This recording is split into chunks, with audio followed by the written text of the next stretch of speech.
Hey everyone, welcome back to Weight It Gets Better. We're in episode 63, and today's topic is eating disorders. And I'm going to do my best to cover all bases. And I actually just got done watching the America's Next Top Model documentary, which kind of touches upon some of the contestants and their struggles with eating disorders. So we'll touch upon that. I will talk about my take on that, and then I'll give facts, a tiny bit of story time. So let's dive in, you guys. So I asked the research, what is an eating disorder? And this is what it said.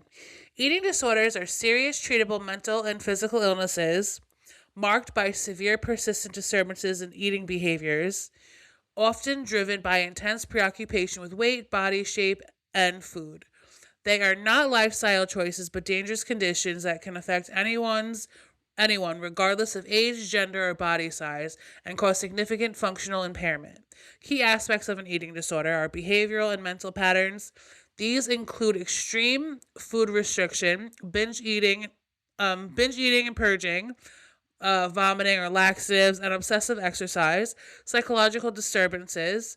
They often involve distorted body image, intense fear of gaining weight, and extreme anxiety regarding food. And physical consequences, they can lead to severe health issues, including heart, kidney problems, electrolyte imbalances, and in some cases, death. Common types: anorexia nervosa, characterized by self starvation, significant weight loss, and an intense fear of gaining weight. Bulimia nervosa, it involves a cycle of binge eating followed by compensatory, I'm sorry if I butchered that. Compensatory behaviors like purging, binge eating disorders, eating large amounts of food rapidly without regular purging behaviors, an avoidant and restrictive food intake disorder.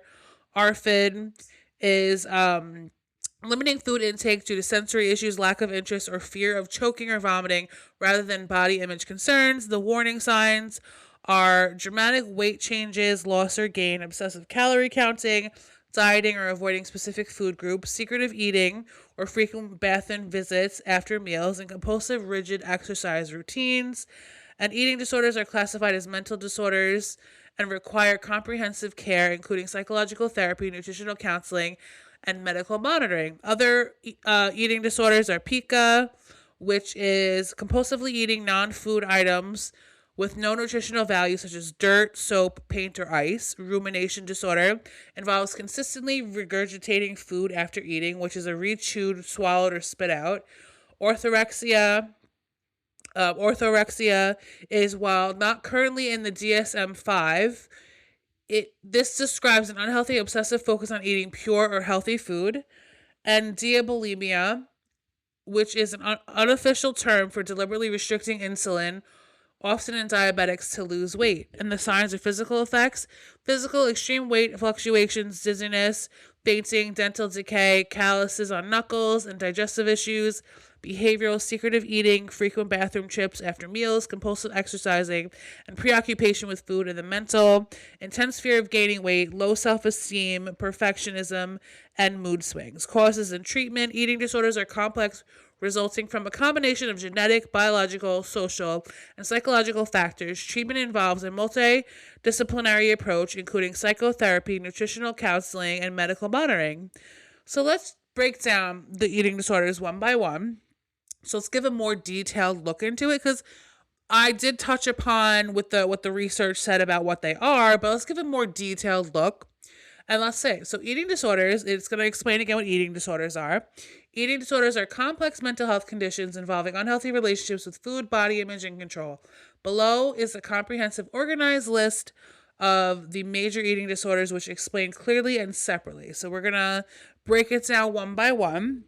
So the first one we have is anorexia nervosa, which is a serious disorder characterized by extreme restriction of food intake and an intense fear of gaining weight. The key features of it are severe calorie restriction, intense fear of weight gain, even when underweight, distorted body image, seeing oneself as fat despite being thin, obsessive behaviors around food, weight, or exercise. The subtypes: restricting type, no binge or purge, binge eating or purging type, and physical effects: extreme weight loss, hair thinning, brittle nails.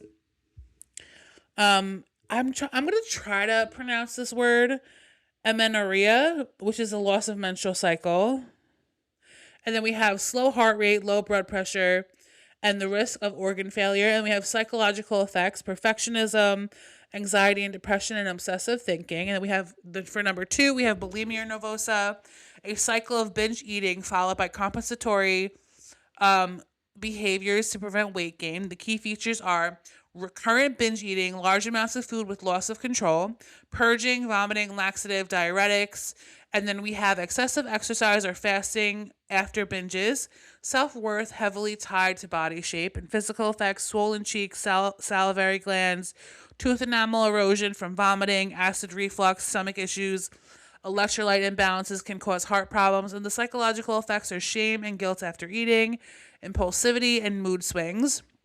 The next one we have binge eating disorder, the most common eating disorder involving frequent binge eating without purging. The key features are eating large amounts of food quickly, feeling out of control while eating, eating when not hungry, and eating alone due to embarrassment.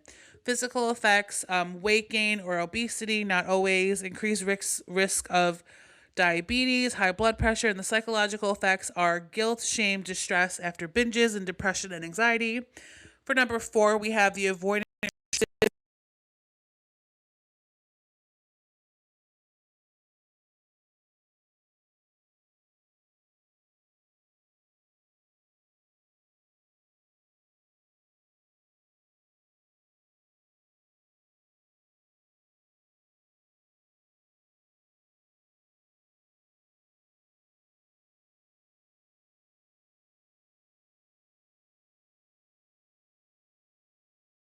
My microphone working? Hello? Hello? Is my microphone working? Okay, here we go, guys. I'll have to fix that up. Okay, so now we're at number 4, avoiding restrictive food intake disorder, ARFID, a disorder involving extreme restriction of food, but not related to body image, avoidance of foods due to sensory issues, texture, smell, taste, fear of choking, vomiting, or negative experiences with food. We have limited variety of foods eaten, physical effects, nutritional deficiencies, weight loss or failure to grow in children, fatigue, psychological effects, anxiety around food, social avoidance, eating situations. And then we have number 5, the other specified foods, excuse me, I cannot talk today. Other specified feeding or eating disorders, which are a category for individuals who don't meet full criteria for other disorders but still have serious symptoms. Some examples: an atypical anorexia, normal body weight but severe restriction, bulimia or BED with lower frequency, purging disorder without binge eating. We have night eating syndrome, and then we have just as serious as other key insight, just as serious as other disorders despite not fitting the full criteria. And then we have number 6, pica, which is a disorder involving eating non-food substances like dirt, clay, chalk, paper, soap, or hair. Physical effects: intestinal blockages, poisoning, infection, psychological developmental I can't even talk. Psychological developmental links, more common in children and pregnant individuals, and can be linked to nutrition deficiencies like iron, the rumination disorder, repeated regurgitation of food, which may be re-chewed, re-swallowed, or spit out. Key features: happen soon after eating, not due to a medical condition, and often unconscious or habitual. And the physical effects are weight loss, bad breath or tongue damage. Orthorexia is number 8, not officially DSM-5 recognized. It's an obsession with healthy or clean eating that becomes extreme and harmful. And the key features are rigid food rules, avoiding entire food groups or distress when rules are broken, and the risks are malnutrition, social isolation, and anxiety. And then we have compulsive exercise, which is an associated behavior. It is not a standalone diagnosis, but often linked to eating disorders. The key features are exercising excessively to burn off calories. We have feeling guilty if missing workouts, ignoring injury or illness. Number 10, we have diabulimia, an unofficial term. It occurs in people with type 1 diabetes who intentionally restrict insulin to lose weight. The risks are extremely dangerous and can lead to organ damage, coma, or death. And the common causes across eating disorders are genetic predisposition, trauma or abuse, societal pressure, body image, diet, culture, the need for control, anxiety, depression, or low self esteem, and when to seek help. Signs that somebody may need support: obsession with food, weight, or body, extreme dieting or overeating, physical symptoms: fatigue, dizziness, weight changes, avoiding meals or social situations involving food. It's important to note that eating disorders are serious but treatable. Recovery often involves therapy like cognitive behavioral therapy, medical monitoring, nutritional counseling, and support systems. Now, what are the causes of eating disorders? Let's break that down a little bit. And this is what the research said. Eating disorders are complex illnesses caused by a combination of factors rather than a single cause. However, research suggests that combination of genetic predisposition, heritability, and environmental triggers, societal pressures, and trauma are the most significant factors, often co-occurring with psychological issues like low self-esteem or anxiety. The key contributors to eating disorders: genetic inheritance. Studies indicate that a high estimated 50 to 60% of heritability, with individuals having 7 to 12 times higher risk if a first degree relative has had an eating disorder. We have societal pressure, cultural obsession with thinness, thin ideal internalization, the belief that beauty equals being thin, and social media induced body dissatisfaction are major environmental drivers. And then we have psychological factors: low self esteem, perfectionism, depression, anxiety, and an inability to manage stress. And then we have trauma and life events. We have childhood trauma. We have childhood trauma, abuse, or stressful life transitions can act as triggers. And while media and social pressure play a massive role in creating the environment for an eating disorder to develop, they often trigger those who with a pre-existing genetic or psychological vulnerability. Now, in the entertainment industry, it has been known that people are heavily under pressure to maintain a certain look. And I just remember growing up and I've always been plus size since I can remember. And I just remember growing up and constantly being picked on for my weight and why it was the reason I wasn't good enough for many things and many aspects of life, like the attention of men or certain things. And I just in general, things like if I would go to school, I would be wearing Torrid, which I love Torrid. I absolutely love Torrid, but as a plus size person, you're often limited in what you can wear. Well, back during those times, I didn't have the awareness that there was these other plus size clothing lines out there. I know how to shop as a plus size woman. But back when I was in high school, I was restricted to Torrid or Lane Bryant, and I just didn't feel like I had the choices that the people I went to school with had. They would be wearing Hollister, Abercrombie jeans. I just know I always felt so envious, where I was okay, that girl can wear Abercrombie jeans. I can't even fit in those. I'm a size 16 at age 18, or I'm a size 16 at age whatever age I was, and I could never fit into Abercrombie jeans, or I could never fit into the clothes some of these girls are wearing. It was always that, and I just felt my weight always made me not feel good enough for certain things that either other people had, like a boyfriend at the time, or just anything in general. I just felt like that, and I just feel as an adult, things are so different for me now. I'm such a confident woman, and I always thought to myself, how have I never developed an eating disorder growing up in a household where I was constantly criticized? I love you, Mom and Dad, but I was constantly criticized. Even at school, I was criticized by doctors. I was reminded all the time. That psychiatrist I told you about, I was always reminded about my weight all the time. So every day was a constant reminder of my weight. And I always thought to myself, how have I never developed an eating disorder? But I just know, there was that. And then growing up, I always felt even looking at, entertainment, looking at, I would be watching America's Next Top Model, and I always felt there was no representation. So literally, I think starting a few weeks ago when I came to my sister's house to watch her dog, which I'm doing tonight, I wanted to finish up watching it so I could do more research for this topic. And I wanted to just kind of like touch upon this a little bit. So I always watched America's Next Top Model growing up. And I was talking to my sister about it. We like touched upon it a little bit before I ever watched the documentary. She's like, "Have you watched it?" And I was like, "No, I haven't, but I've heard about it because it's all talked about on social media."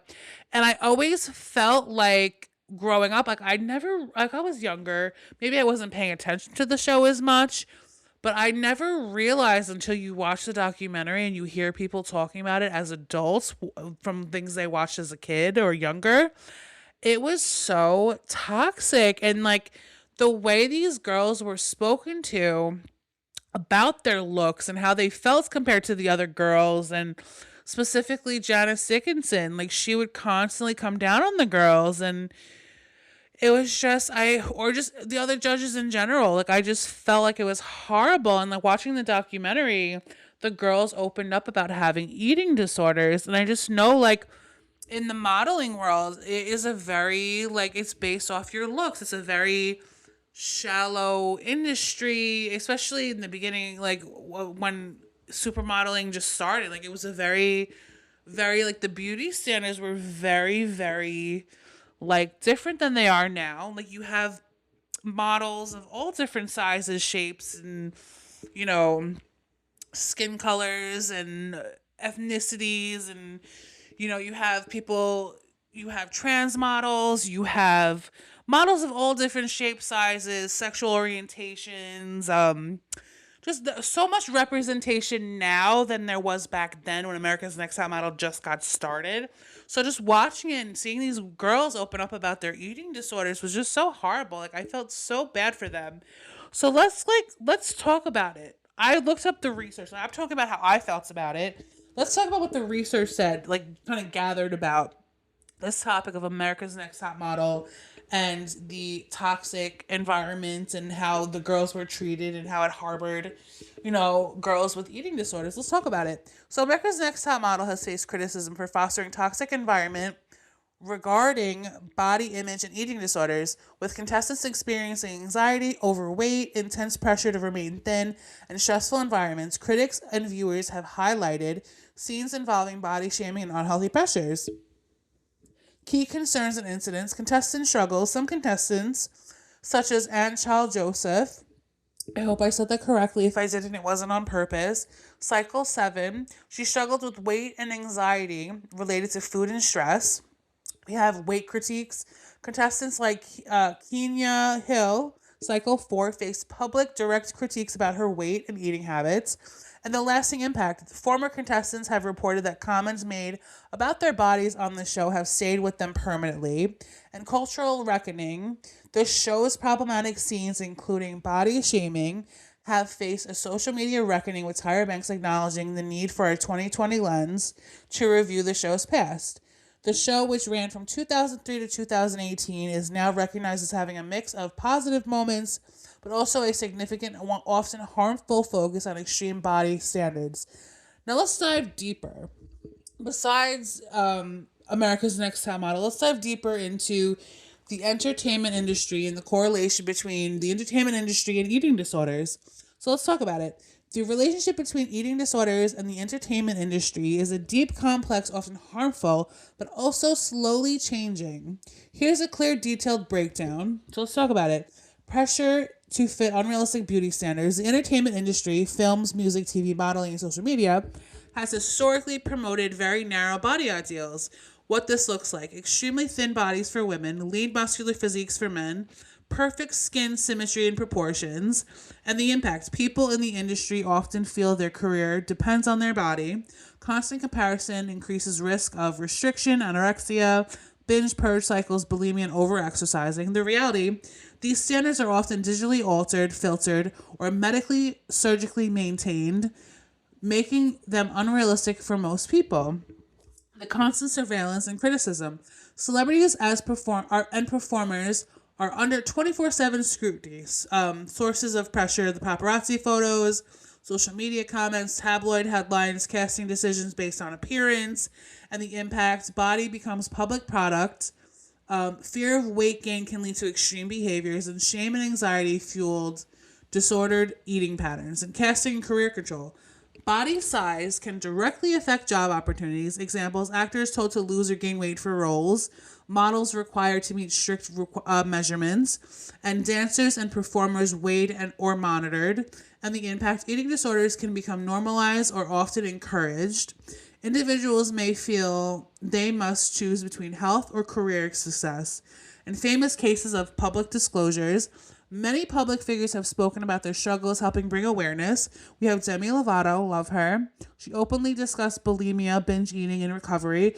She's in the celebrity part of the episode, so we'll talk more about that. We have Taylor Swift. She revealed past restrictive eating tied to body image. I love Taylor Swift. She's a queen. We have Lily Collins. She spoke about anorexia and its impact. And we have Zayn Malik. Did I say that right? Zayn Malik? Zayn Malik? No disrespect. I love him. Discuss periods of not eating due to pressure and anxiety. And why does this matter? It reduces stigma and shows that success does not protect against these disorders.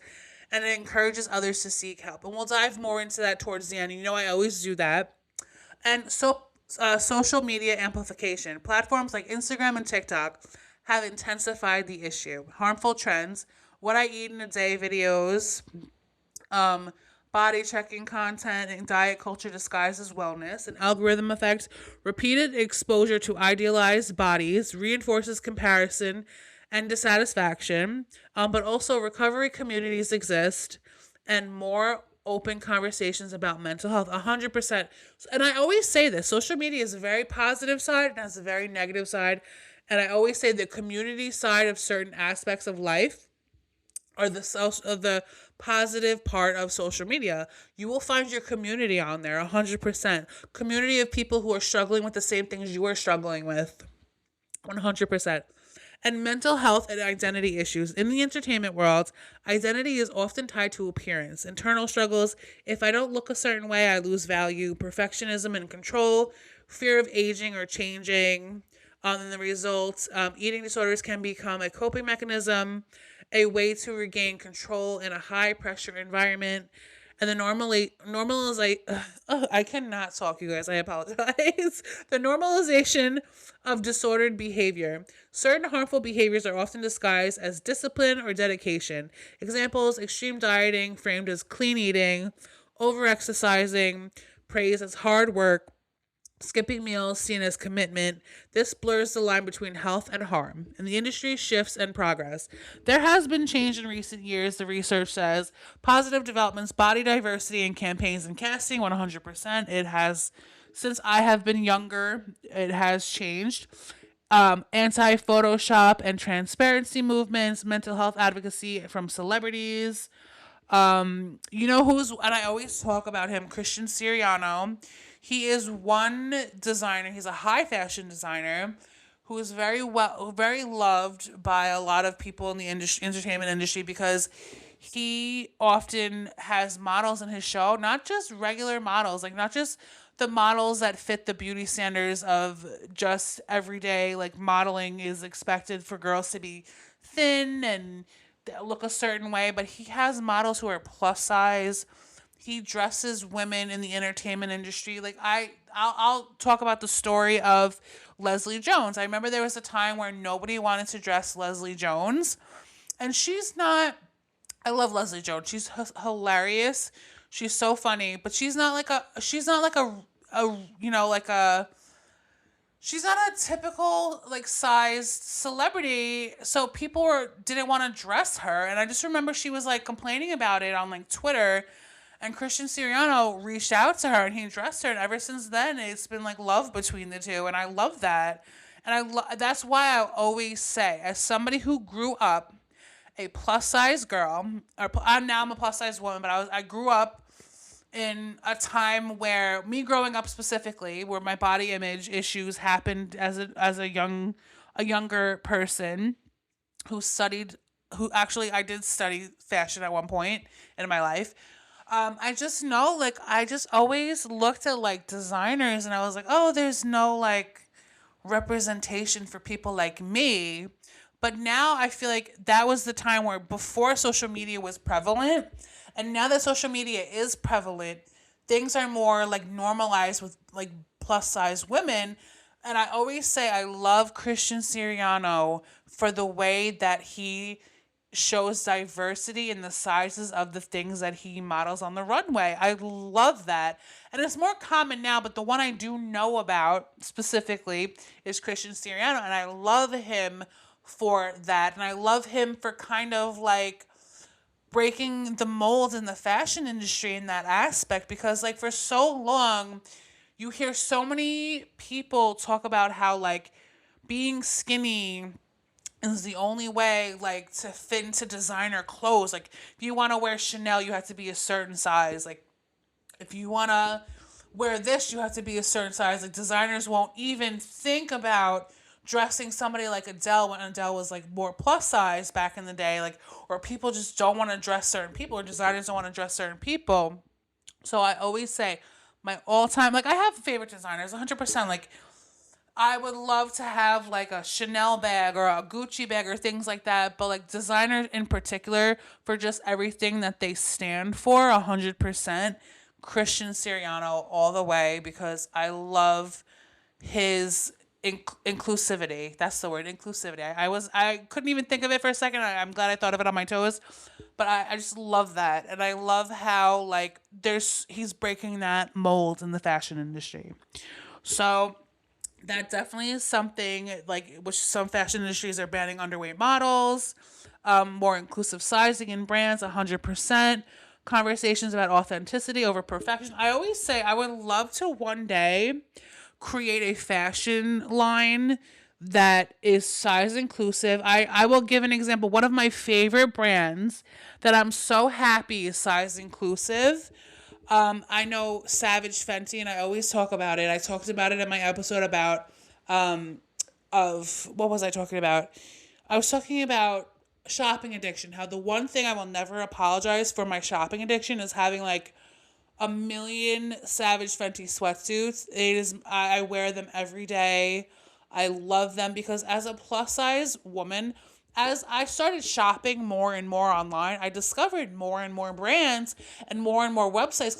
Didn't I just previously speak about on this episode about how like when I was a teenager it was Lane Bryant or Torrid, but as I got older, now at the age I'm at now, I love discovering brands like Savage Fenty having my size, which is a 4X. I'm a 4X. I never shame away from that. I'm a 4X in Savage Fenty. I love it. I love the sweat. I'll wear a crop top. I'll wear like I don't care. Savage Fenty is the cutest. The colors are great.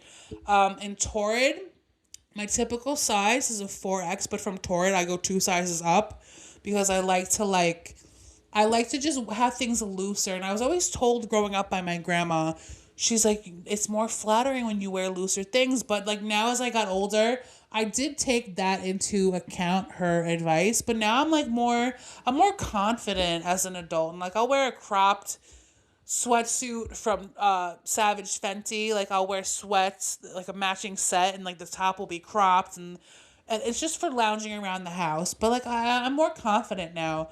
But I love size inclusive brands. Like there's Savage Fenty, which I absolutely love. She's inclusive in her clothing brand. She's inclusive in her fashion. I love Rihanna. She's inclusive in her beauty brand. She's inclusive in her Savage Fenty. Like I just love anything she puts out.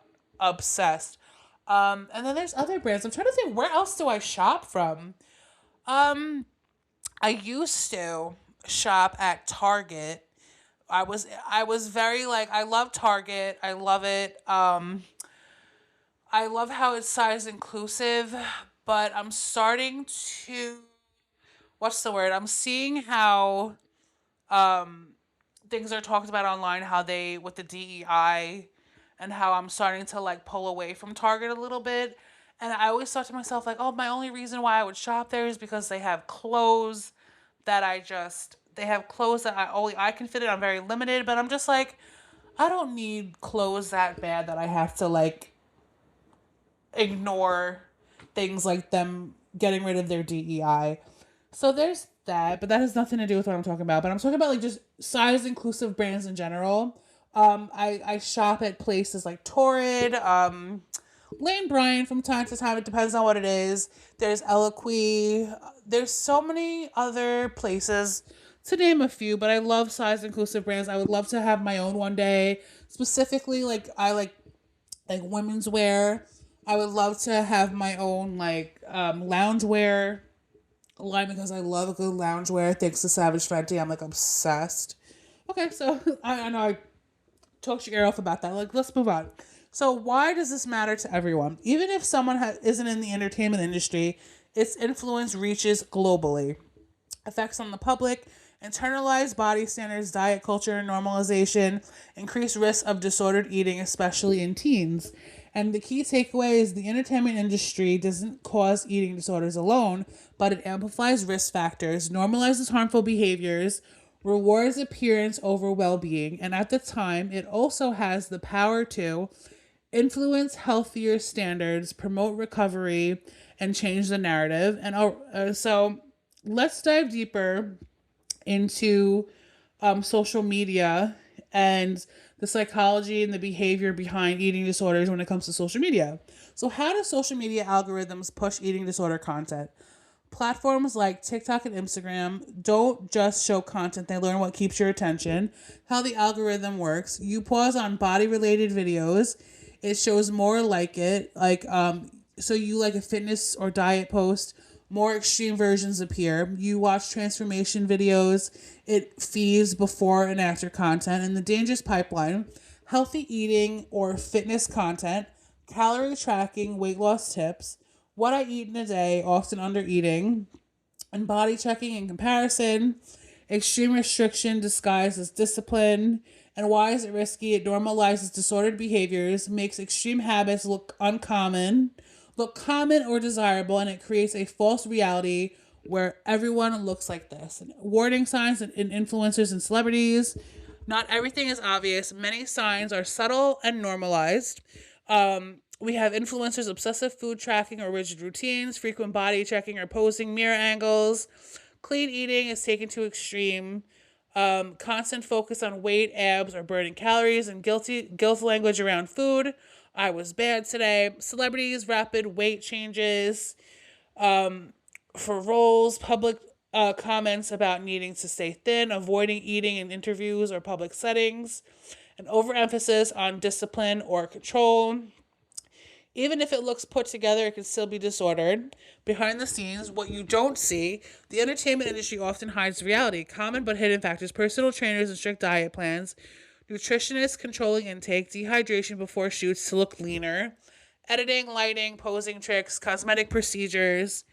And you're comparing yourself to something that isn't natural, isn't sustainable, and often isn't real. And the psychological impact on viewers: this exposure changes how people think, especially over time. Internal effects: body dissatisfaction, I'm not enough thinking, perfectionism and fear of weight gain. Behavioral effects: skipping meals, obsessive exercise, binge restrict cycles, and avoiding social situations involving food. Who is most vulnerable? Teens and young adults, people with anxiety, trauma, or low self esteem, those already struggling with body image.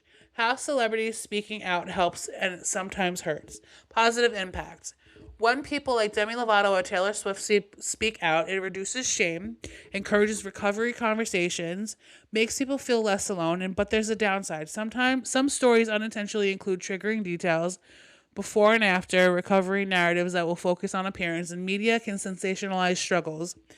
And the wellness trap: modern diet culture.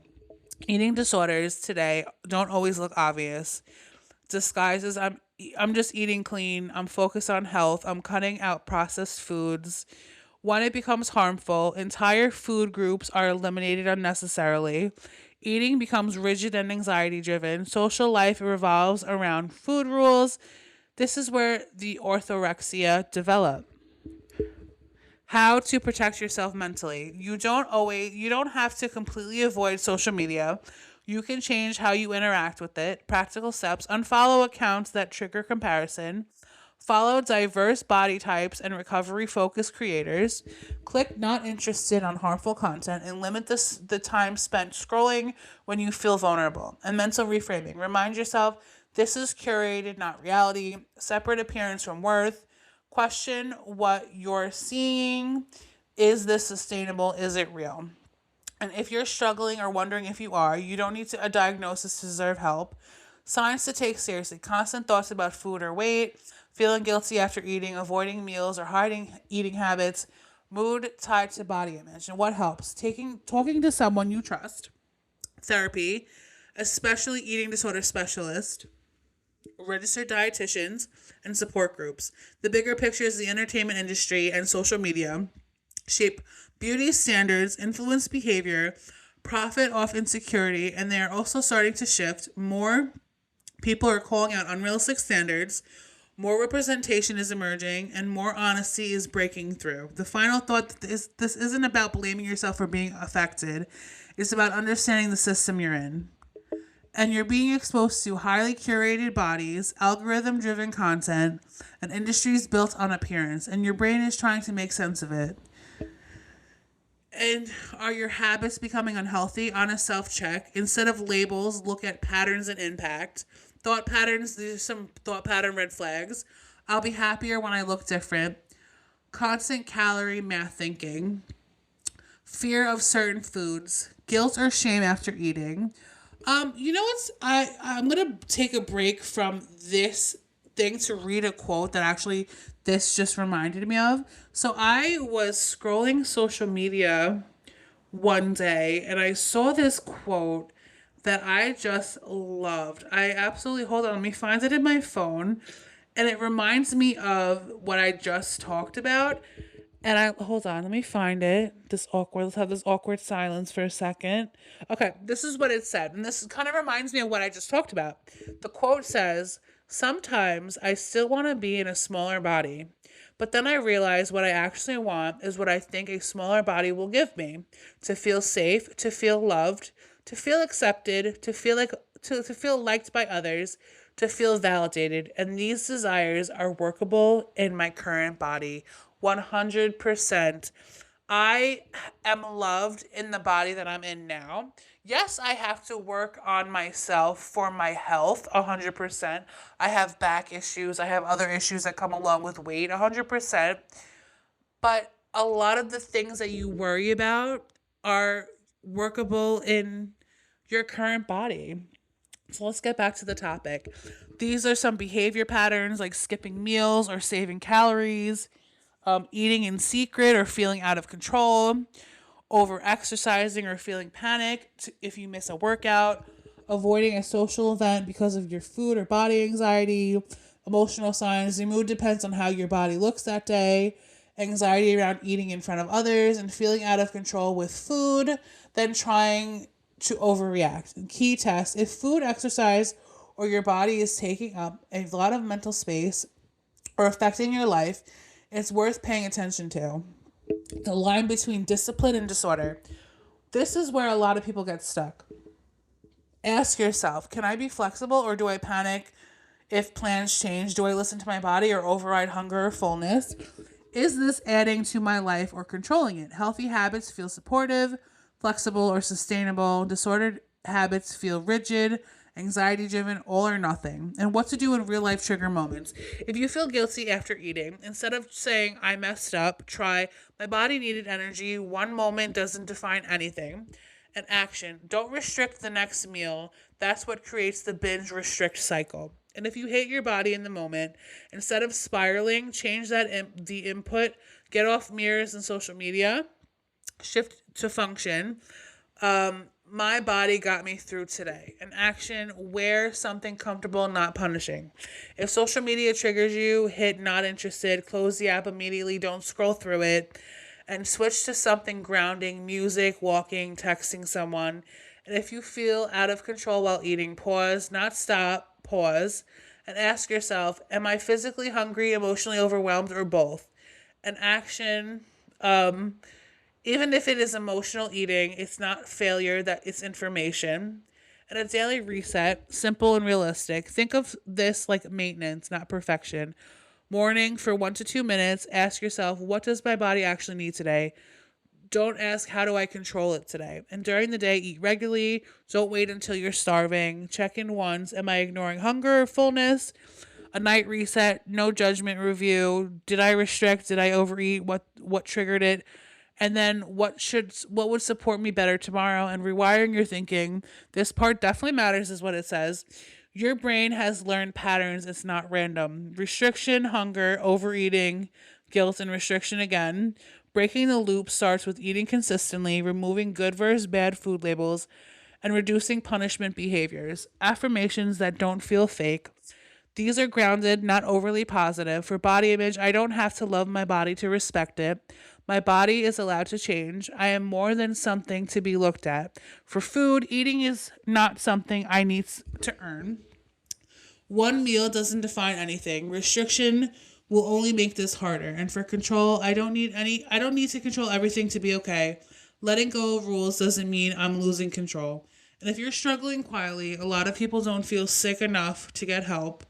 The truth is, you don't need to hit a certain weight, you don't need a diagnosis, and you don't need to get worse first. Support can look like talking to someone safe, therapy, and especially ED informed, and even just saying out loud something feels off. And the reality check about what you're seeing, especially online, like TikTok or Instagram, what you're seeing is filtered, controlled, often unsustainable. And what you're not seeing is the mental toll, the restriction behind the scenes, and the full picture of someone's life. This isn't about being perfectly healthy. It's about having a relationship with food and your body that doesn't control your life. If any part of this hit a little too close to home, that's not something to ignore, it's something to understand. Now let's talk about the signs of an eating disorder. The signs of an eating disorder are often categorized into behavioral, emotional, and physical changes, while specifically symptoms vary between on the type of disorders such as anorexia, bulimia, binge eating. Common indicators often invoke an unhealthy obsession with food, weight, or body shape that interferes in daily life. Behavioral and emotional signs, food rituals, developing rigid rules such as cutting food into tiny pieces, eating very slowly or eating foods in a specific order, social withdrawal, avoiding social gatherings where food is present or making excuses to skip meals, claiming you have already eaten, secretive eating, hiding food, eating in private, or disappearing to the bathroom immediately after meals, obsessive tracking, hyper-focusing on calorie counting, weighing food, or repeatedly checking the mirror for perceived flaws, compulsive exercise, exercising excessively regardless of weather, fatigue, or injury, often as a way to burn off or earn food, and mood changes, increased irritability, anxiety, especially around meal times, or sometimes are symptoms of depression.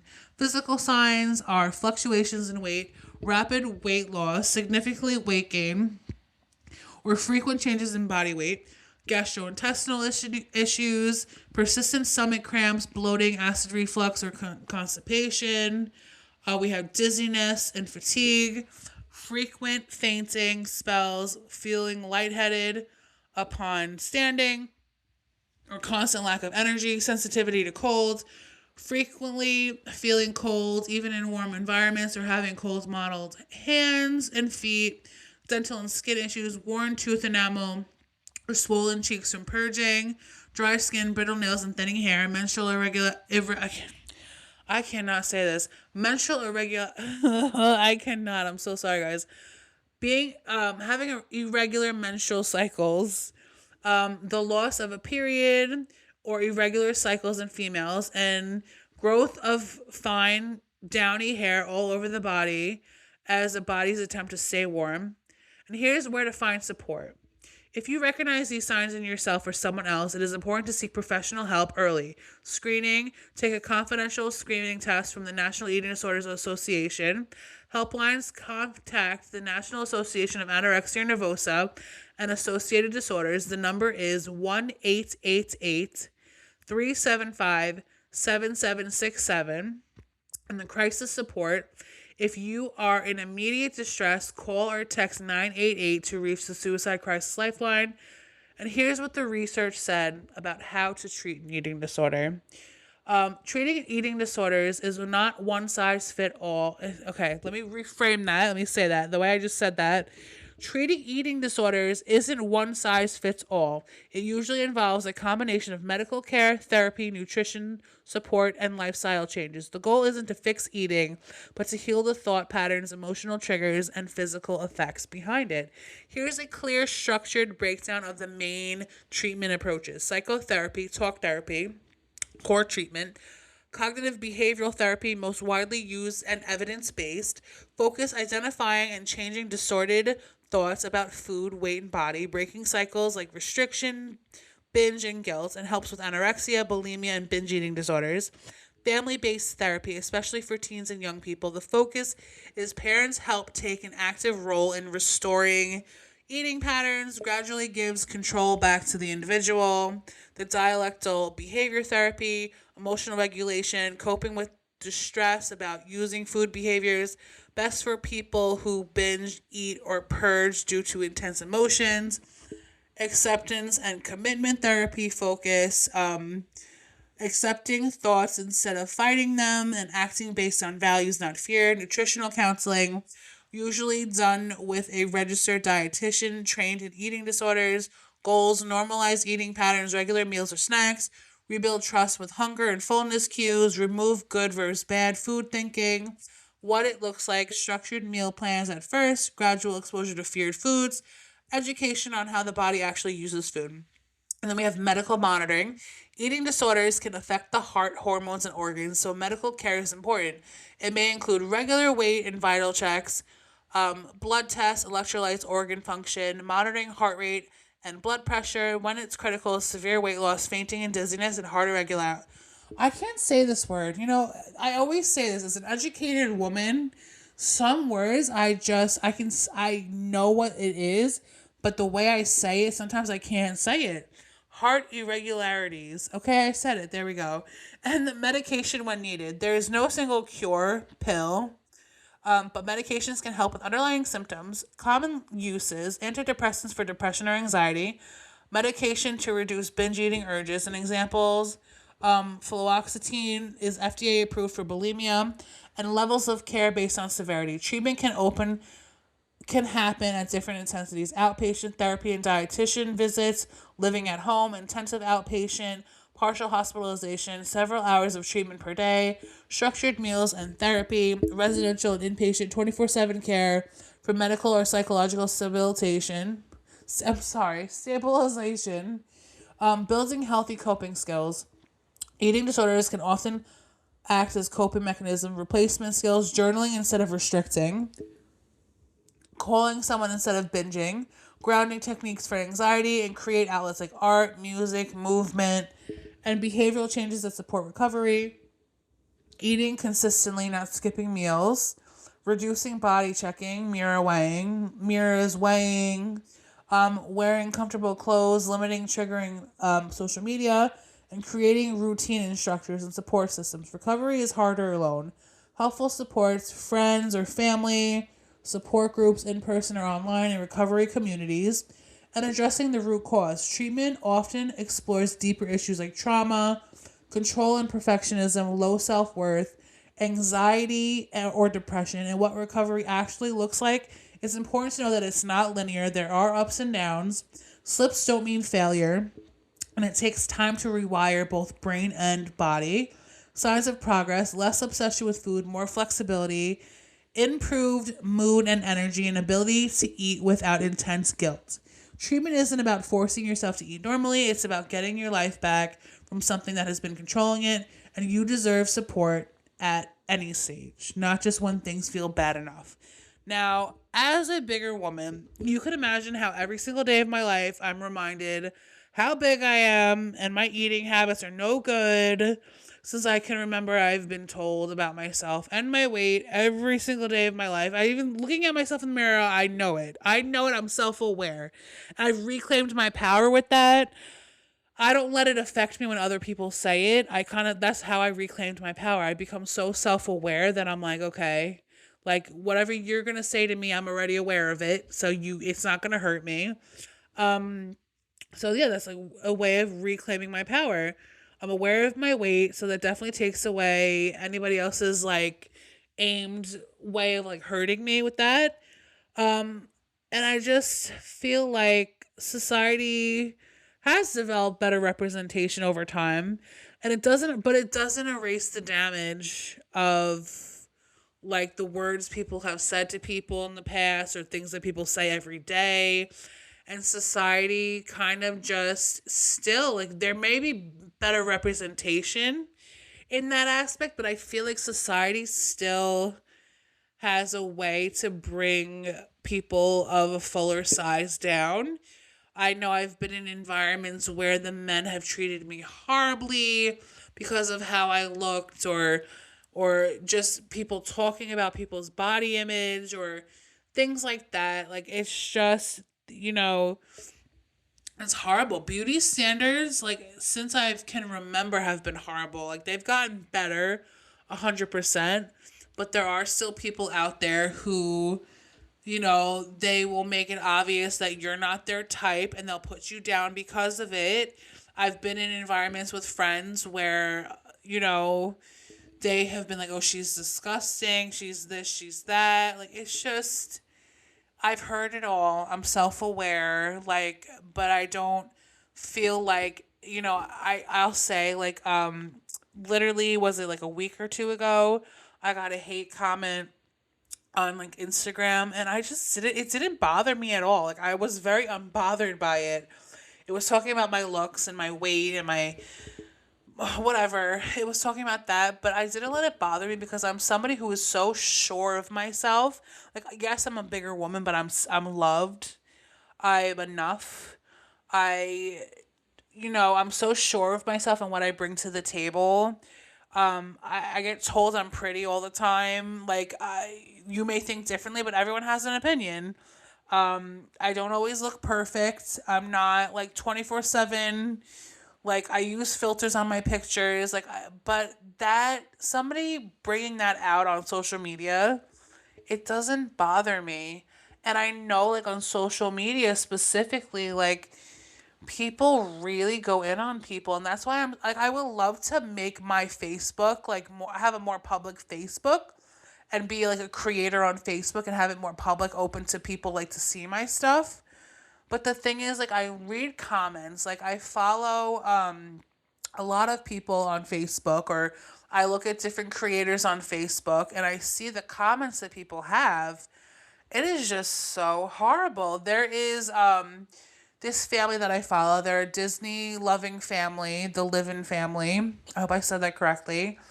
Like, this is not talking about like her, but like, people just go in on her for like her looks, and like, she's a beautiful girl, great body. She's beautiful in the face, beautiful in the body. Like, people just love to bring her down, and I always love to remind her, like, girl, you're beautiful. Or people like attack her for like, she has issues with acne, and I have struggled with that in the past.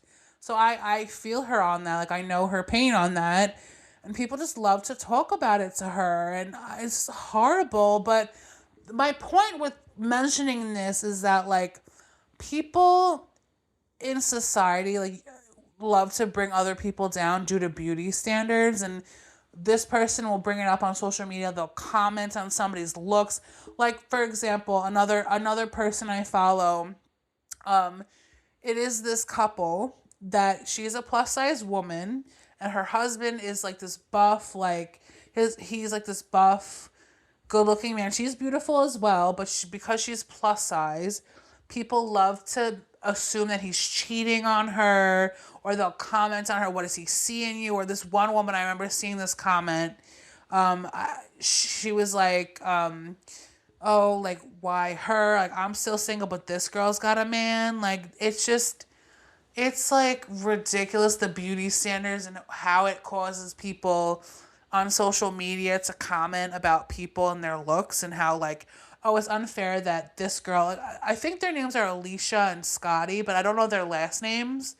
But they're like, it's a plus size woman and her husband, and people just always judge them because she's a bigger woman, and he's just, like a buff man, and people just can't believe that she is loved by this man, which, like, I have dealt with that in my life, so I can relate to her on that, where like a handsome person having a thing for me, or a handsome person who's smaller than me.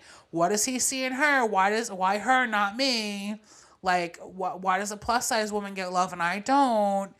And it's just like I can relate to her on that. So I always look at her content, I see the comments, and I'm just like I just can't. Like, let people live. Like, why does your opinion about how people should look, why does that give you, like, why is that open for discussion on social media? Like, why do you feel the need to make fun of somebody's acne? If somebody has acne and they show it on social media, what does that give you the right to comment and bring them down for it? Do you know how hurtful it is to bring somebody down over acne? I would never, and I've struggled with it most of my life. I still have it, but I struggled with it when I was younger in high school. And I know I had somebody tell me, I go wash your face, go do this, go do, like, I was always picked on for my acne. So I look at the people who are picked on social media, like these creators who are picked on for it, and I have the most empathy for them, because I'm like, could you imagine like struggling with something and mentally just like every day it bothers you? But like, because you choose to post something on social media, people just love to attack you. And that's why I'm afraid to have a public page on Facebook or anything like that, because and I shut off my comments on other social media platforms like my YouTube. I shut off my things like that because people are just cruel and love to bring out other people's insecurities because they're insecure themselves. And that's because of the beauty standards that society has set. Because a woman is plus size, she can't have a husband who just loves to go to the gym or has a buff body, a six pack and pecs and things like that. But because she's plus size, she's not deserving of that man's love. Has anybody ever thought that you complaining that somebody else is being loved, because like somebody else is being loved and you're not being loved, and just because that person is a bigger person, why is anybody any less deserving of you because you happen to be a size 2? Have you ever thought that looking on the inside of yourself and fixing your like your personality, and the fact that you're sitting there commenting about somebody else's looks, have you ever looked inward and been like, okay, maybe this mentality isn't helping me with, things like that. But then you look at the person who is the plus size person, and they are loved by that person because they're beautiful to that person. The beauty is in the eye of the beholder. And it's like, I've always been criticized for being loved by people because they're handsome and they have certain look about them, and I'm plus size, and I'll be walking in public with like sweatpants, my hair messy, no bra on, and the person I'm with is like clean, or like they look a certain way, and I'm just a hot mess express walking next to this person. But because of our differences, or because of our size differences, why is it like, why am I any less deserving? Everyone deserves love at the end of the day. And just because somebody is a different size, just because somebody has acne, just because somebody is struggling with something, everyone deserves love, no matter what you look like, no matter the things you have dealt with in life, no matter anything that you've been through in your life, you are deserving of love. Everyone is deserving of love at the end of the day. So for you to judge the next person because of their looks, and why you're more deserving than them, or just not even on that topic, judging somebody based off of their looks because of the way you think that people should look in general, is just ridiculous. I'm sorry, I had to go on that rant because I see it every day, and it just bothers me more and more when I see people making fun of people online because of their looks. Like, please, let's stop it. Like, let's stop and let's kind of reframe the beauty standards. Like, somebody is still beautiful. If they have a face full of acne, you're still beautiful. Like, you will, like, it's just, and if you're a bigger person, you're beautiful. If you're skinny, you're beautiful. Like, everyone is beautiful in their own ways. I just think that society needs to stop downing others because they don't like how somebody looks. And I always looked at it as like, if I'm at this point in my life and I'm being put down by a guy because of how I look, okay, I'm not your type, so let's move on and let's stop judging me. Just because your friend likes me, I'm a plus size woman and you don't. You think I'm disgusting. You think I'm gross because I'm a bigger woman and you just happen to be into like skinnier girls with a certain look. I'm not offended. I don't want you anyway. And I love seeing the creators. This is one creator. I forget what her name is, but I see her on like my timeline. She will read comments of men or women judging other people's looks, like just people like she does one of like Jennifer Love Hewitt, or she does like in general she'll like talk about like just people like regular everyday people who aren't like perfect, judging like, oh, Sabrina Carpenter's a 2, if anything at that, like, and then she'll like do an impression of like their selfies, and like she'll show their selfies, which like I look at it and I'm just like, I saw one of a guy who was like that's where I got the hate comment from, because I commented on that her video of like a guy being like, I hate fat girls with nose rings. I'm a bigger girl with a nose ring. So I said, because she showed his selfie, I said in the second one, looking at that guy's picture, just because I'm a fat girl with a nose ring, I wouldn't even look in his direction in a crowded room. Like, he's not my type. I'm not his type. So let's stop letting it be said out loud. Like, oh, like she's a bigger woman. She's fat and she has a nose ring. Oh, she's gross. Like, let's just stop with that. Let's just, if somebody's not your type, why don't you just stop downing them and just like, let's be like, oh, hey, like, I'm not interested or anything like that. Like, let's stop like with the projections of like your insecurities on other people, and how like, oh, because I don't like bigger women, I'm going to sit there and make fun of a bigger woman or tell her she's gross or tell her she's disgusting or things like that. Like, what is not your type is someone else's type. Or there's somebody out there for everybody. So just because somebody's a bigger person, or they have, if they have something going on with them, whether it's like if they have acne or anything like that, just because that's not something you look at as like your type or something you think is beautiful, doesn't mean it's not beautiful. That's your opinion. And I hate to curse.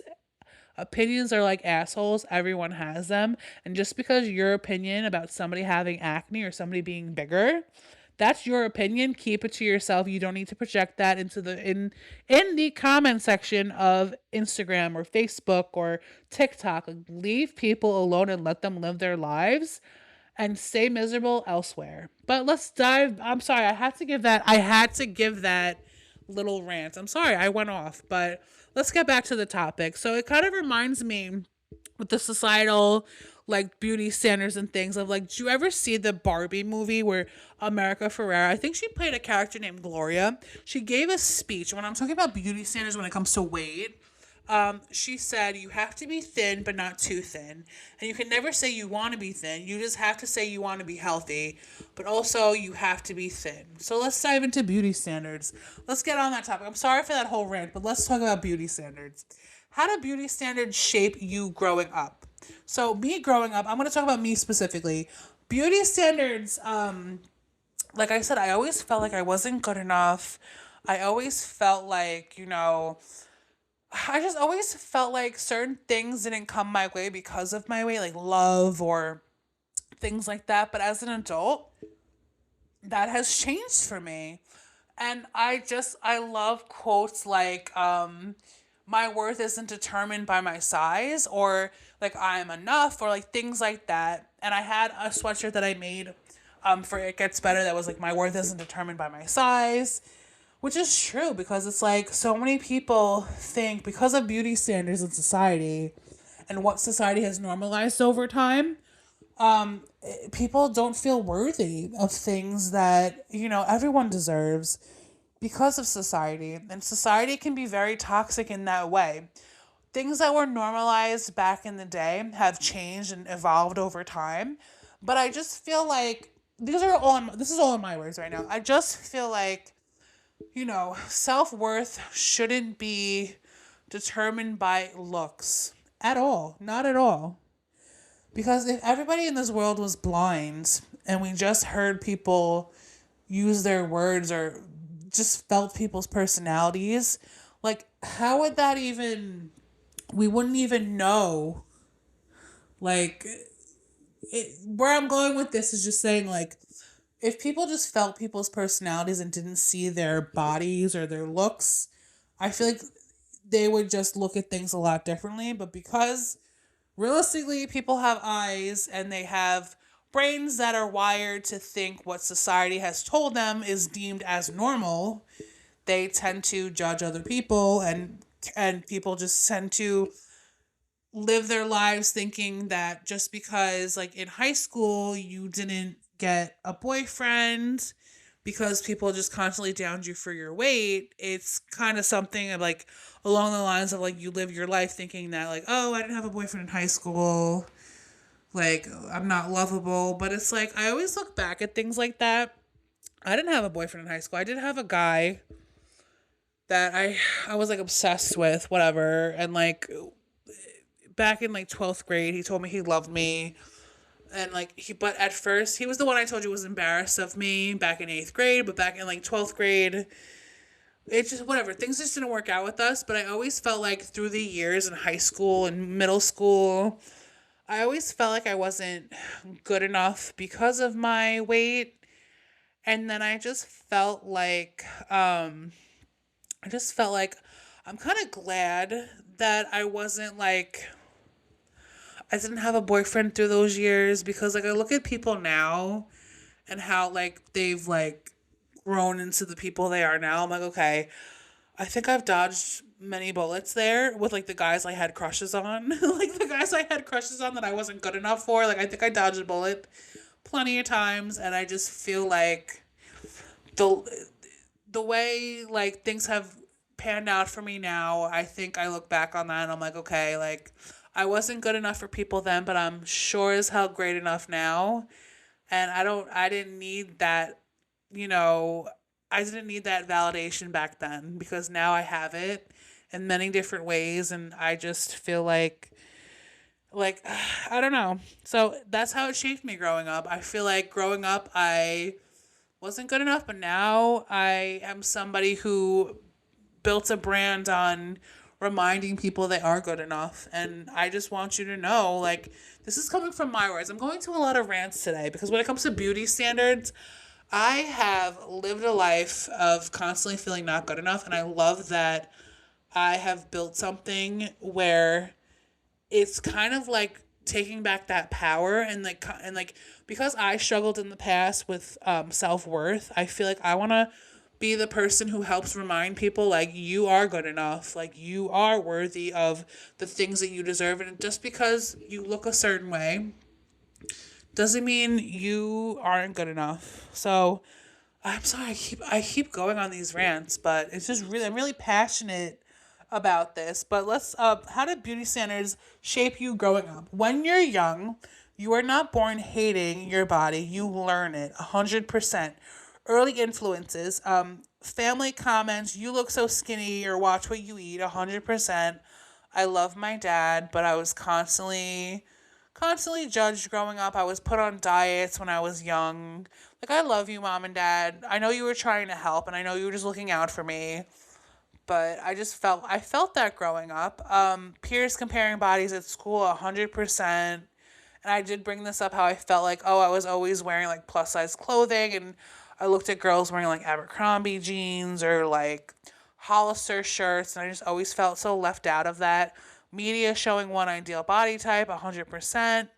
More when I was younger, not as an adult. Like, I'll never look at another girl as an adult just because I'm plus size and I have a pouch for a stomach, or I'm a bigger woman. I'll never look at, like, somebody like, let's talk about, like, Ciara, beautiful. I'm just talking about, like, a natural body.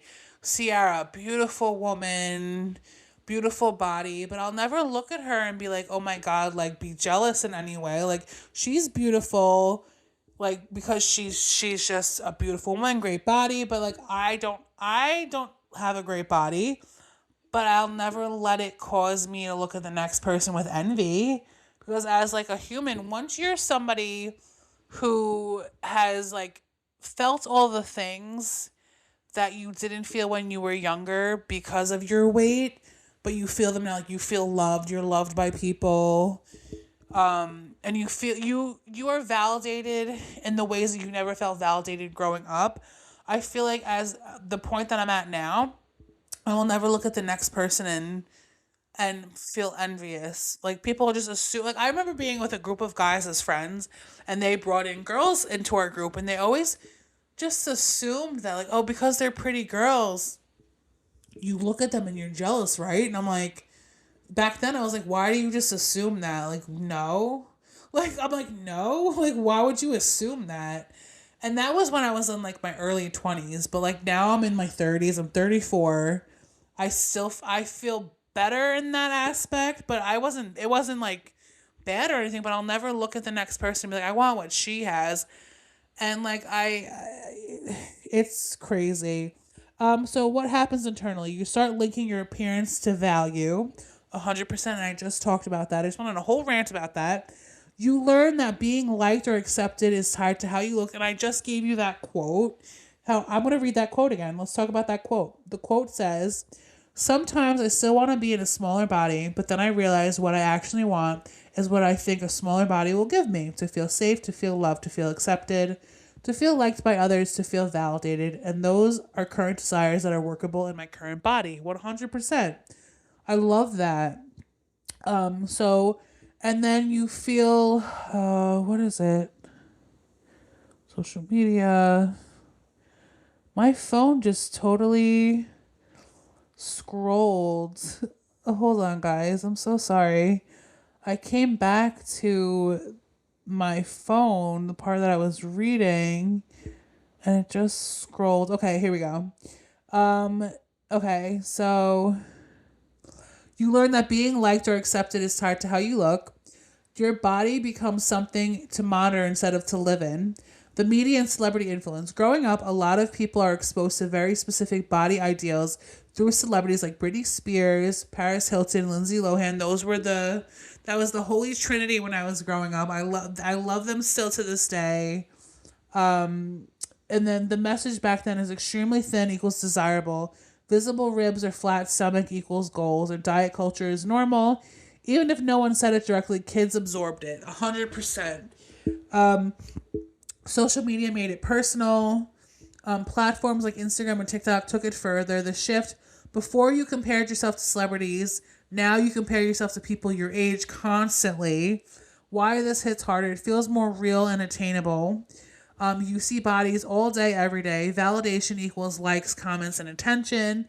How this connects to eating disorders. Beauty standards don't directly cause eating disorders, but they create dissatisfaction. I don't look like that. Something is wrong with me. These are things being said in your mind when you see like when you get that dissatisfaction with how you look because you're comparing yourself. Introduce and controls behaviors. I can fix it by eating less, working out more. It reinforces the cycle. It compliments for weight loss, attention for appearance, internal pressure to maintain it, and this can turn into restriction, binge restrict cycles, obsessive thoughts about food and body. And why growing up makes it more impactful. During childhood and adolescence, your identity is forming. You're more sensitive to acceptance and rejection. Your brain is still developing. I see it a lot with my niece and her friends. Like I'll be hanging out at my sister's house and my niece and her friends are hanging out, or my niece will come ride over on her scooter to my mom's house and I'll be sitting there, or I'll just be watching my niece and her friends will tag along when I'm babysitting.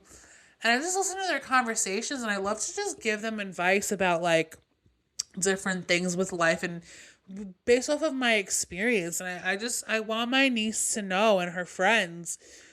So I don't just anybody in general. I just want them to know, like, as your identity is forming, you're gonna get criticism a lot, and just because of one person's opinion doesn't mean it's the truth, is what I'm gonna say. Like, you're gonna hear it every day. I feel like I always talk about my nieces. My nieces are beautiful girls, and they're gonna hear it. Like, there's gonna be people who are just envious, or people who just don't like them and will love to just hurt their feelings with any little thing. And they'll tell them, like, oh, you're ugly, even though they're beautiful girls. Like, somebody will constantly, like, my niece was telling me the other day, she was in a group chat with her friend, the little one, the 7-year-old. She said her and her friend were put in a group chat where these boys were calling her ugly.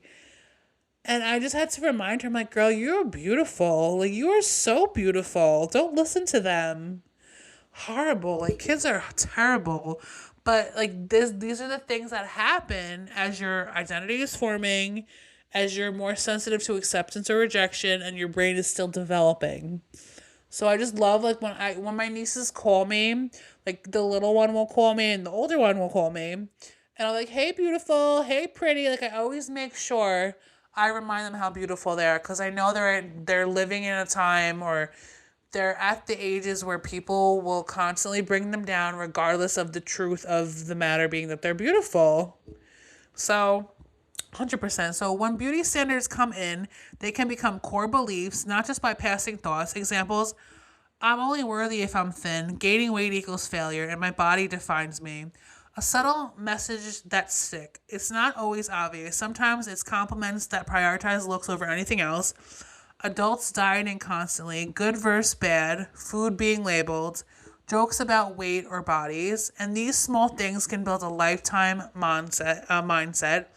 And the emotional side, people don't talk about enough. Behind eating disorders and body image struggles is often wanting to feel accepted, wanting to control and what was that? What was that? Wanting control in chaotic environments, trying to cope with anxiety, trauma, and insecurity, and wanting to feel enough. It's rarely about just food. And what's changing slowly, there is some progress now, more body diversity in media, conversations about mental health, people calling out unrealistic standards, but unrealistic ideals still exist. There is just repackaged as wellness or fitness. Now let's dive into the myths versus the facts about eating disorders. Myth 1: eating disorders are just about food. A fact: eating disorders are complex mental health conditions. They often involve struggles with anxiety, trauma, control, self esteem, or perfectionism. Food behaviors are usually a symptom of deeper emotional pain. Myth number 2: overly thin people have eating disorders. The fact is that people of all body sizes can have eating disorders. Someone may struggle with serious symptoms and still appear to have an average body type. Myth number 3: eating disorders only affect teenage girls. The fact is that eating disorders affect people of all genders, ages, and backgrounds. Men, boys, adults, and older adults can struggle too, though they are often underdiagnosed, excuse me. Myth number 4: someone can choose to stop. The fact is that eating disorders are not a choice. They are a serious mental health condition that often require professional treatment, therapy, and medical support. Myth number 5: eating disorders are a lifestyle phase. The fact is that eating disorders can become life threatening illnesses if untreated. They can impact the heart, digestive systems, hormones, bones, and brain. And the myth number 6: if someone is eating, they must be better. The fact is that recovery is much more complex than simply eating again. Someone may still be struggling with obsessive thoughts, guilt, or anxiety around food. Myth number 7: complimenting someone's weight loss is always positive. The fact is that weight loss compliments can unintentionally reinforce eating disorder behaviors, especially if someone is already struggling. And then we have myth number 8: families can unintentionally reinforce eating disorder. Wait, complimenting someone's weight. Wait.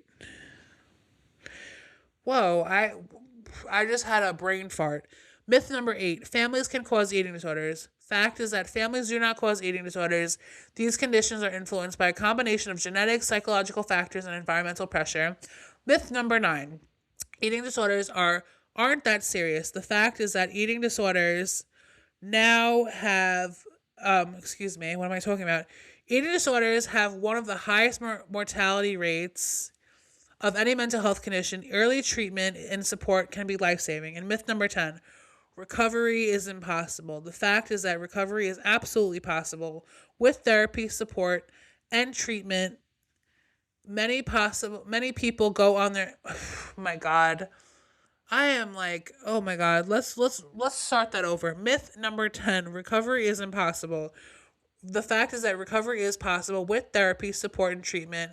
Many people go on to build healthy relationships with food and their bodies. I'm like having brain farts left and right. I think I'm starting to crash. Like after this, I'm gonna go to sleep with my sister's dog and call it a night. So now that I've touched on previously how public on social media feels like it's okay to talk about a person's weight or look, specifically like celebrities they mostly talk about. And I just touched upon this, even regular people, just creators every day. I feel like people feel like people's weight or looks are up for public discussion, and it's sad because you don't know who's struggling and gets triggered by your comment. Like people will sit there and talk about Ariana Grande during the whole Wicked press tour. I unfollowed a lot of people during that time because people were just coming out with the most horrible things. I love Ariana Grande. I'm a huge fan. I've seen her twice in concert. I love listening to her music. I love the fact that as somebody who struggled with PTSD, and I still struggle with PTSD, I can look to her as somebody who helps break the stigma with it because she does have PTSD, and I look up to her. I look up to her tremendously, and I hate how people were treating her in the media during the Wicked whole press tour. And there was a comedian on social media who was talking about it, and I just remember like I love this comedian, but I have to unfollow her. As a mental health advocate, as somebody who loves Ariana Grande, I just hated how people were talking about her.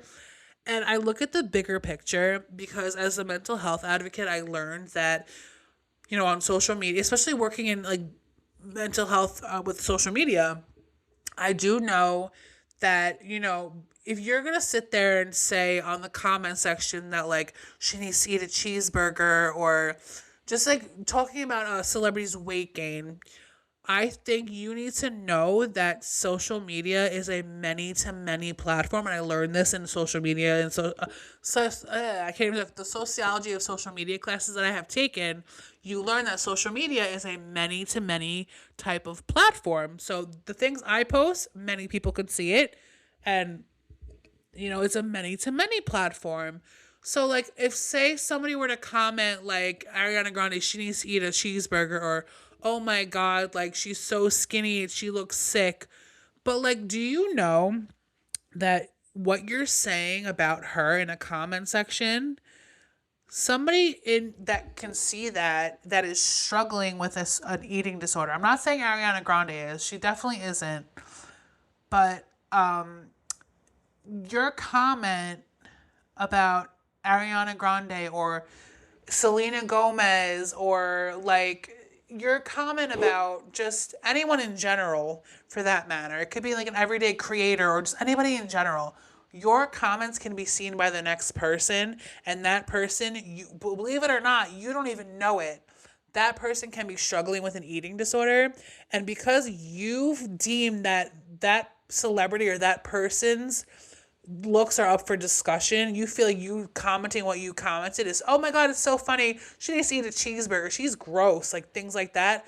You don't know if the next person is struggling, and they're going to feel triggered by you saying Ariana Grande is too skinny, or this one's too big. And, oh, but like I'm bigger than that person, or, oh, like she's skinny, I'm skinny. Like, does that mean I'm not good enough? Or does that mean I don't look well enough? Or it'll trigger that person, and you just need to be careful with the things that you say online because the next person will be affected by what you're saying, and they will constantly compare themselves to somebody who you're saying isn't looking good enough, or they look unwell.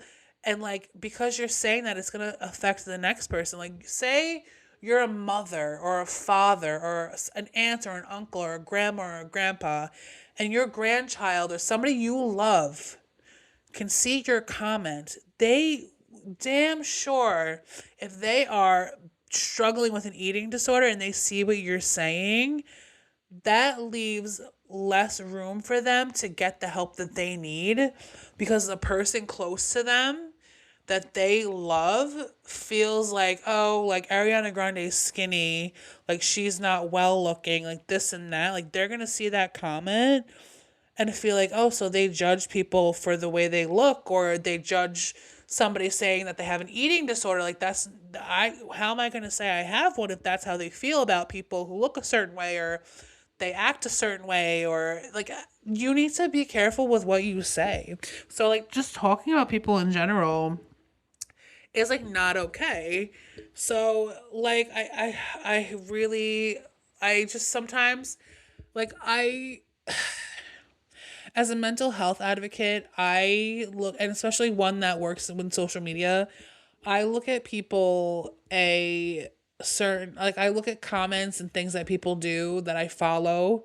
I hold people to a different standard because, like, if you say something as a creator or just as somebody just commenting in general and you're talking about, like, certain things about how somebody looks or they're not good enough because they look a certain way or they look sickly, or if you just say something about somebody in general, I will hit the unfollow button. And I'm sure nobody, like, the person doesn't care, but it's like you have to be more careful with what you say. Like, social media is a many to many platform, and so then, like, the next person can see what you're going to say and be triggered by it. So let's talk about it. So celebrities are still human, 100%. Public visibility doesn't cancel out human impact, 100%. When people comment on someone's weight, it reinforces the idea that their body is public property. It can contribute to anxiety, disordered eating, and relapse. This just goes for people in general. It reduces them to appearance instead of their work or identity, 100%. Many public figures like Demi Lovato have spoken about how constant body commentary affected their mental health. You never know what someone is going through.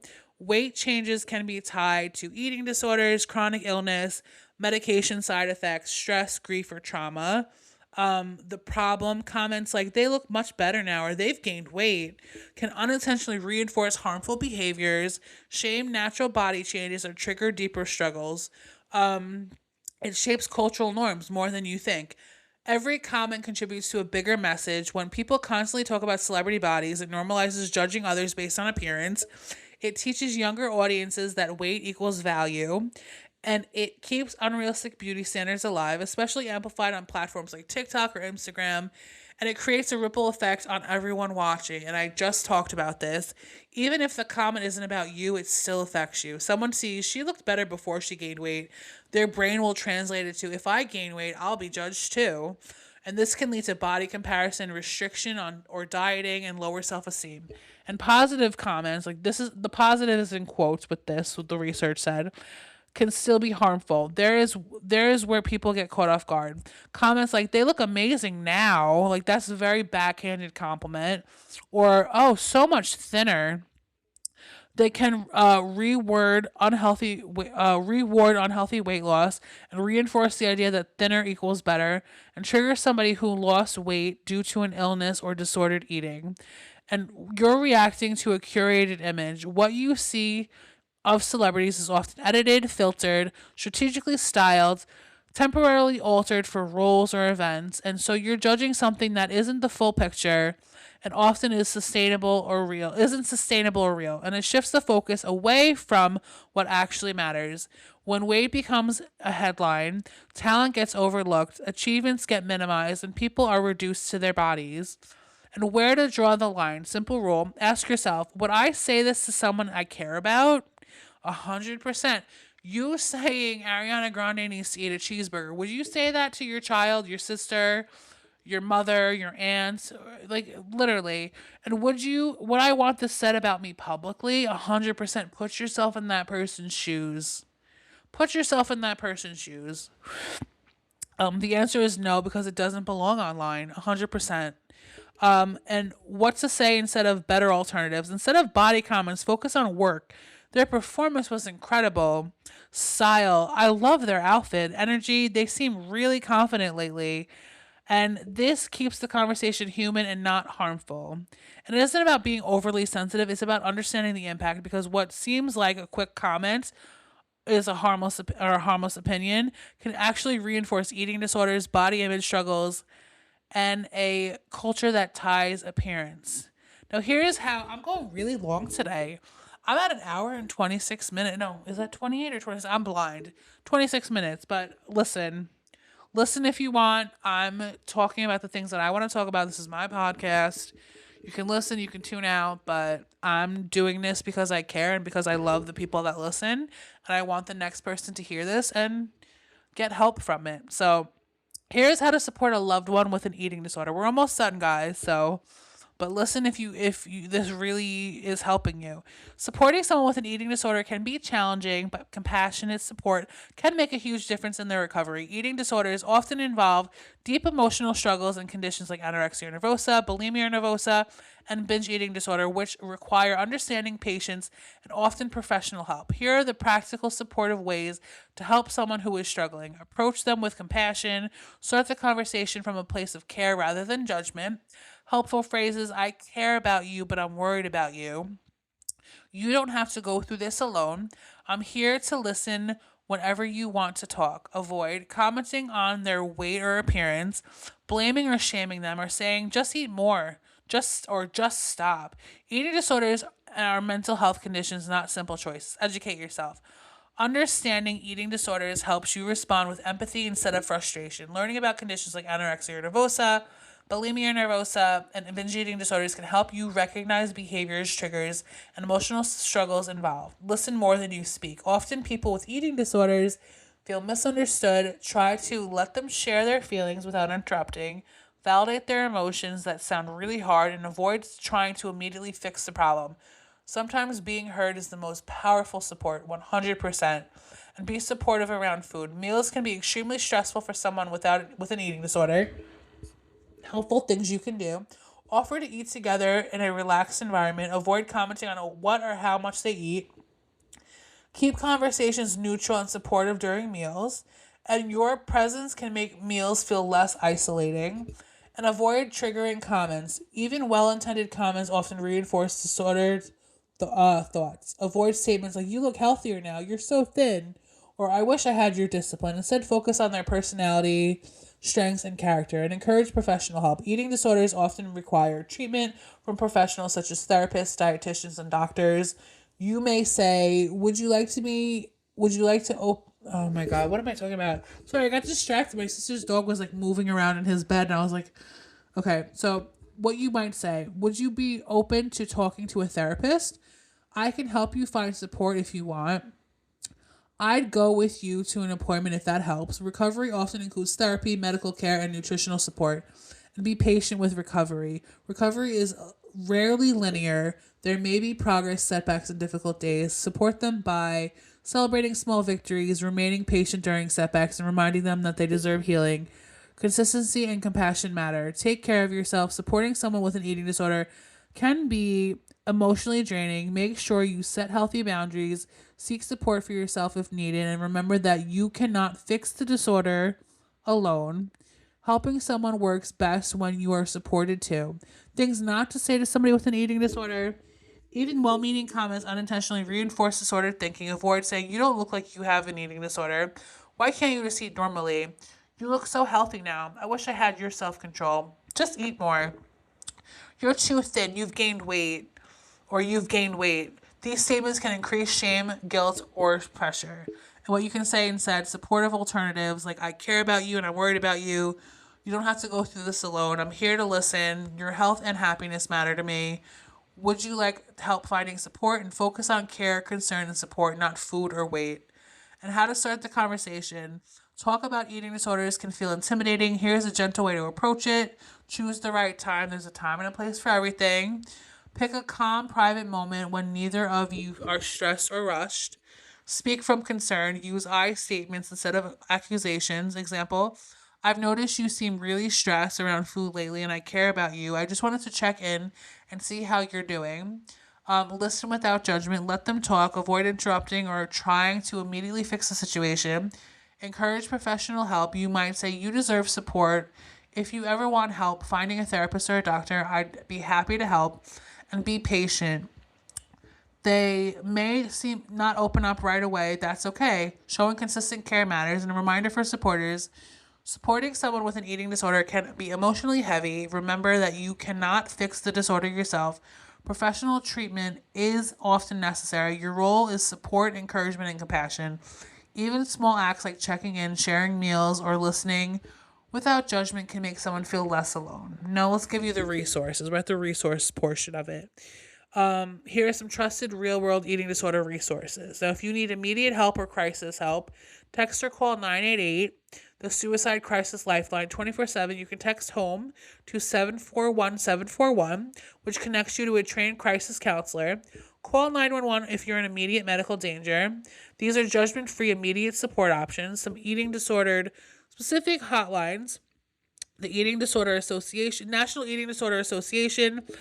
The number is 1-800-931-2237, or you can text NEDA to 741-741. Crisis support, it offers emotional support, treatment referrals, education, and guidance. And ANAD, the helpline is 1-888-375-7767. It offers free peer support groups, many are free, recovery mentors, treatment directories, especially helpful if you want ongoing support, not just a hotline. We have the National Alliance for Eating Disorders. The phone number is 866-662-1235. It offers referrals to therapists, dietitian programs, insurance navigation help, and finding treatment therapists and programs, where to look. National Eating Disorder Association is a treatment locator. ANAD, a provider directory. And National Alliance for Eating Disorder has referrals. What they can help you find is a therapist, cognitive behavioral therapy, DBT, ED specialist, registered dietitians, outpatient or inpatient programs. Many of these services will match you to care based on your needs and location. Here are some free support groups and community. Through ANAD, weekly virtual support groups, recovery mentorship, and peer-led, you don't need a diagnosis. And great if you feel alone. These are great resources if you feel alone, not sick enough for treatment, and nervous to start therapy. And through the National Eating Disorder Association, support groups, some in person, some online, educational workshops, and education and self-help resources.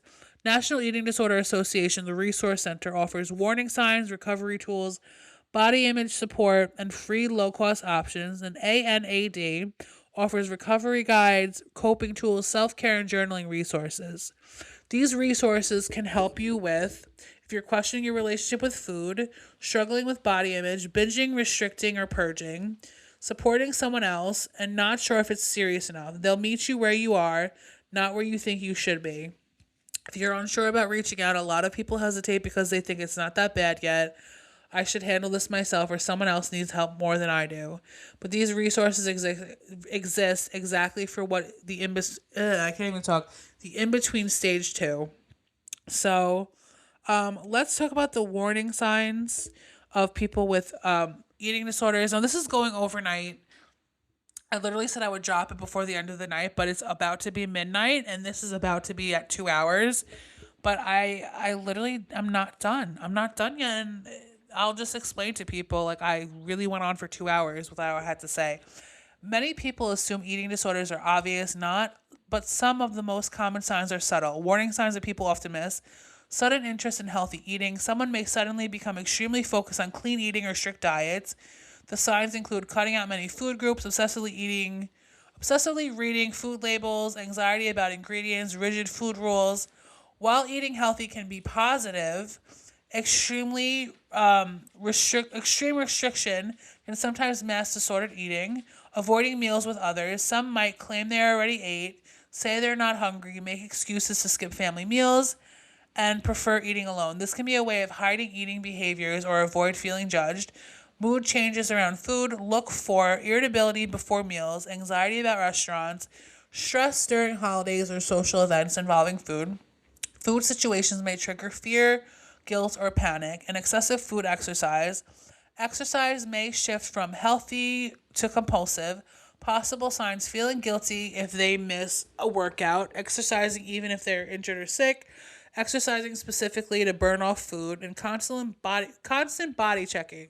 Someone might frequently look in mirrors, weigh themselves often, pinch body fat or measure body parts, or ask repeatedly if they look fat. These behaviors often become body image distress. And wearing baggy clothes. Sometimes people wear oversized clothing to hide weight loss, hide their bodies due to shame, and avoid comments about their appearance. Disappearing after meals. This may be a sign of purging behavior, sometimes associated with bulimia or nervosa. Possible signs include going to the bathroom immediately after eating, running water to mask sounds, and using mints or gum frequently. Sudden food rituals. These behaviors may look unusual but often go unnoticed. Examples: cutting food into small pieces, eating extremely slow, rearranging food on the plate and avoiding certain textures, and personality changes. Eating disorders can affect emotional health. Look for increased isolation, perfectionism, irritability, and depression or anxiety. And compliments reinforcing the disorder. Sometimes the disorder becomes reinforced with comments like "You look amazing. Have you lost weight?" or "I wish I had your discipline." These comments can unintentionally encourage harmful behaviors. So let's look at the difference between disordered eating and regular healthy eating. It's important, especially when discussing conditions like anorexia, bulimia, and binge eating disorder. Not every unhealthy eating habit is an eating disorder, but persistent patterns can sometimes develop into one. Regular eating disorder versus disordered eating. Regular eating usually includes flexibility, balance, and nourishment. Common characteristics: eating when hungry and stopping when full, eating a variety of foods without extreme restriction, occasional treats without guilt. Food does not dominate daily thoughts. Meals are flexible depending on schedule or cravings. Exercises for health, enjoyment, or strength. Healthy eating allows room for balance and imperfection.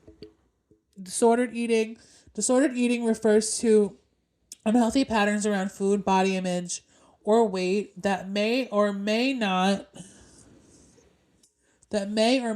meet the clinical criteria for an eating disorder. Examples include skipping meals regularly, obsessively counting calories, extreme dieting or restriction, feeling guilt or shame after eating, binge eating episodes, compulsive exercise to burn off food, constant worry about weight or body shape. Disordered eating behaviors can sometimes develop into diagnosed conditions such as anorexia nervosa, bulimia nervosa, and binge eating disorders.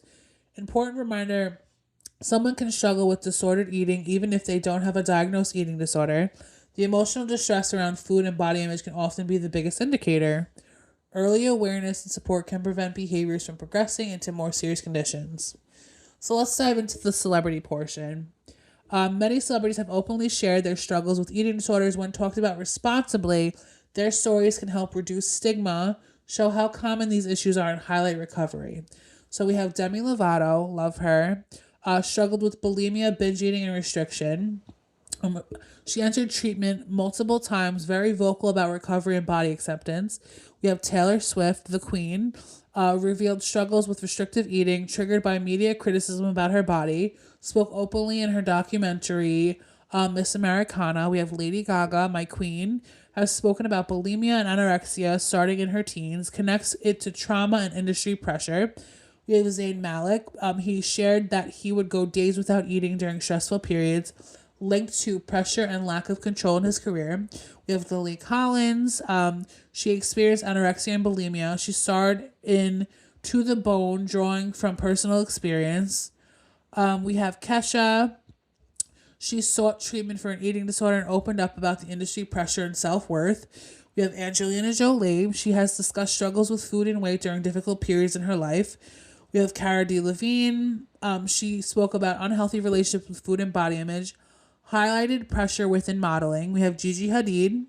She has addressed body scrutiny and pressure thought, though not all experiences were labeled as an ED, eating disorder. And she talks about public judgment of her body. We have Khloe Kardashian. She has spoken about emotional eating and body image struggles. She faced intense public scrutiny about her weight. 100%. I always felt like she got the most flack during the beginning of their careers. Like, she was always criticized about her weight. Portia de Rossi, she struggled with anorexia and bulimia. She wrote a memoir about her experience and recovery. Why does this matter? Why do I talk about this? Because eating disorders affect people at every level, even those seen as ideal. And fame does not protect you against mental health struggles. And public pressure can actually make it worse. Now, here's my favorite part and the last part, I promise you guys. Here are some affirmations for people struggling with eating disorders. Gentle daily affirmations. I deserve nourishment and care. My body is worthy of respect exactly as it is today. I am more than my body or my weight. Healing takes time and I am allowed to move at my own pace. My worth is not measured by numbers on the scale. I deserve to eat and nourish my body. I am learning to treat myself with kindness. Progress, not perfection, is my goal. My body works hard for me every day. I'm allowed to take up space in this world. And affirmations for difficult moments. This feeling will pass. I do not have to act on it. I can sit with discomfort and still make choices that support my healing. I am stronger than the voice of my eating disorder. I deserve compassion, especially from myself. One moment does not define recovery. I'm allowed to ask for help. I can make this 1 minute at a time. I can take this 1 minute at a time, excuse me. My recovery matters. And affirmations around food. Food is fuel and nourishment for my body. Eating is an act of self care. My body deserves consistent nourishment. I trust my body to guide me toward what it needs. No single food has the power to define my worth. I am allowed to enjoy food. My relationship with food can become peaceful. Body acceptance and neutrality. My body allows me to live, breathe, and experience life. I do not need to love my body every day to respect it. My body deserves care regardless of how I feel about it today. I am learning to see my body as an ally, not an enemy. I am grateful for the ways my body supports me. For recovery focused affirmations, we have recovery is possible for me. Every step towards healing counts. I deserve a life that is not controlled by an eating disorder. I am reclaiming my life and my voice. My story is still being written and healing is part of it. And some short affirmations. I deserve nourishment. I choose healing. My body deserves care. I am enough. I am worthy of recovery. Now, thank you guys for listening. I hope I did enough with this episode. It is almost 2 hours long, so it did go a little overnight into 12 o'clock. I was going to release it Friday. I didn't know I was going to go almost 2 hours into it, but thank you guys for listening. The next episode will be about phobias. The one following that will be about the psychology of catfishing.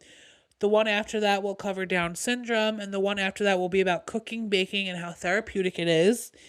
And after that will be about trust issues, and from there I'll decide what else I'll talk about. Now, if you or anyone you know is struggling, these are some global resources.